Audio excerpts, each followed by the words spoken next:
মেদিনীপুরের মেডিকেলের দিকে খবর রাখবো, কারণ সেখানে 4 জন জীবন মৃত্যুর সঙ্গে লড়ছেন। কারণ মেদিনীপুর মেডিকেলে 20 স্যালাইনে প্রসূতির মৃত্যু ঘটলো। বাকি 4 জনের অবস্থা আশঙ্কাজনক। কেমন আছেন তারা, এই মুহূর্তে তাদের শারীরিক অবস্থা কেমন জানবো। আমাদের সহকর্মী দেবব্রত রয়েছেন আমাদের সঙ্গে। দেবব্রত, দেখুন, আমি প্রথমেই তোমাকে জানিয়ে রাখি যে 4 জন গুরুতর আশঙ্কাজনক অবস্থায় ছিল তাদের মধ্যে 2 জন এখনো কিন্তু ভেন্টিলেশনে রয়েছে এবং 2 জন আইসিইউতে ভর্তি রয়েছে। তবে তুলনামূলক কালকের থেকে কিছুটা হলেও মানে পরিবারের লোকজনদের কথায় কিছুটা হলেও স্বস্তি, কিন্তু ডাক্তার সূত্রে যেটা খবর পাচ্ছি আমরা যে 2 জন ভেন্টিলেশনে রয়েছে তারা কিন্তু আশঙ্কাজনক অবস্থায় রয়েছে। তবে এই পুরো ঘটনার জন্য দায়ী কে বা কারা, তার তদন্তের জন্য কিন্তু ইতিমধ্যেই যে 10 জনের একটা কমিটি গঠন করা হয়েছে, সেই কমিটির সদস্যরা কিন্তু আজকে মেদিনীপুর মেডিকেল কলেজ পরিদর্শনে আসবেন।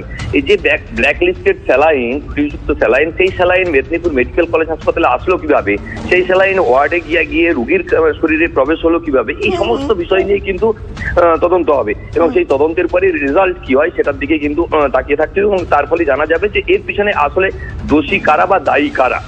দেবব্রত, আর কি জানা যাচ্ছে? এই যে ঘাতক স্যালাইন একজনের মৃত্যু ঘটিয়ে দিল, 4 জনের অবস্থা এতটাই আশঙ্কাজনক, তুমি যেমনটা বলছিলে। নমুনা সংগ্রহ করেছেন তো ড্রাগ কন্ট্রোল সিস্টেম, এই ড্রাগ কন্ট্রোল সিস্টেম তার নমুনা সংগ্রহ করবার পরবর্তী পদক্ষেপ কি হয়েছে? তারা হসপিটালে যাবার পর কি ঘটলো?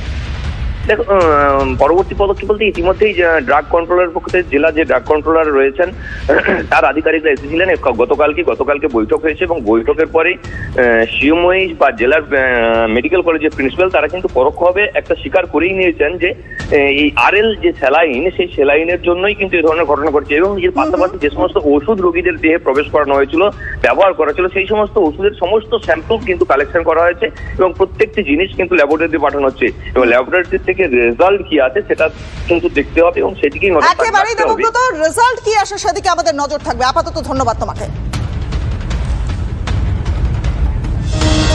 দেখুন, প্রসূতির মৃত্যু ঘটলো, তার কারণ কি? নিম্নমানের স্যালাইন। কেন নিম্নমানের স্যালাইন? কি করছিল স্বাস্থ্য দপ্তর?